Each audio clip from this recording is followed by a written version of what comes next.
Okay, so please listen to this whole story. This is the epitome of synchronization and messages and receiving. It's awesome. So stay till the end.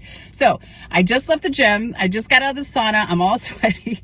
But in the sauna, I was sitting there and I was doing some squats before I settled in. And this beautiful, bright, bubbly girl, really young girl, she's sitting there and she looks at me and she says, "You look great. You look amazing. So keep going." I looked at her and I was like, "Oh my God, I really needed to hear that today. Thank you so much. So how are you? How are you doing?" And she was just like, "I guess I'm okay." I was like, "You guess?" I was like, "You seem okay." And she was just like, "Well, I'm kind of homeless at the moment." And I said, "Homeless? Oh my goodness. I'm sorry to hear that. What happened, if you don't mind me asking?" And she says, "No, not at all. She was caregiving a 90-year-old woman and she passed away. So she doesn't have a job right now. She hasn't had a job for 3 months. And so she had to leave her apartment. So now she's in her car and she's trying to figure things out." And I was thinking, "You know what? Things are going to work out for you." She's like, "I know, God has my back." And she was just giggling and so happy. And I was like, she's like, "I'm going to get another job. I know." I was like, "Well, God bless you. I hope things turn around for you." But in the sauna, there was a woman who was listening to our conversation and she's into healthcare. And she's like, "Listen, I can help you out."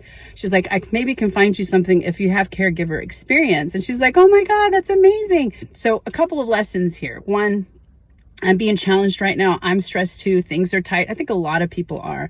But she was a simple reminder to me that, hey, it actually could be worse and that I should really, really be grateful for my blessings and that what I do have, right? Because I'm doing good. Life is good. And the second thing is that reminded me is if you don't speak up, or if you don't ask, if you don't share your story, then nobody knows that they can help. Because if she hadn't said anything to me, if we hadn't talked, this other lady wouldn't have come in.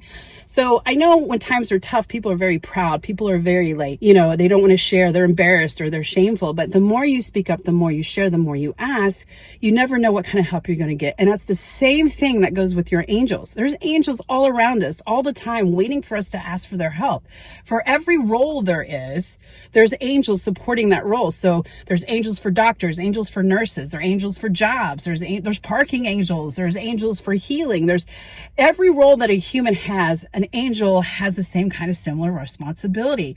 So don't be afraid to ask. It might sound silly. It might sound crazy, but it's true. Say, "Hey, angels of parking, help me find a parking space. Angels of gardening, please help me figure out the type of plants I need that's going to fit here. The angels of cars, please help me with my car to get it back and running." So there's so many ways that you can ask for specific help that can help you in whatever situation it is. Anyway, the kicker was, and she's like, "By the way, I didn't catch your name." And I said, "Oh, I'm Anna." And I said, "What's yours?" She says, "Angel." And I was like, "Of course you are." Lessons on lessons on lessons.